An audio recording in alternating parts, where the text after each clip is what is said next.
If you haven't already learned the hard way, here's what you shouldn't do before an exam. 1. Do not cram on the night before exam. I would suggest you to stop cramming because it can affect your whole preparation.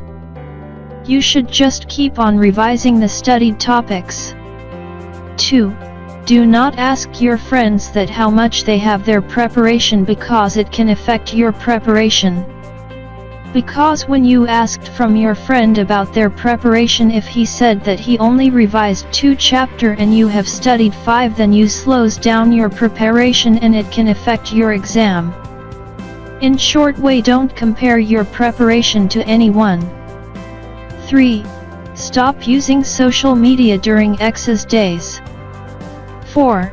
Don't read book at last moment before starting exam. 5. Don't ask any question from each other during examination. 6. Many students do not take breakfast properly on exam day. This habit highly affects your exam. It can cause low energy level and hence you can't write with your full concentration. Hope you enjoyed this video. Please thumbs up if you like it and subscribe my channel.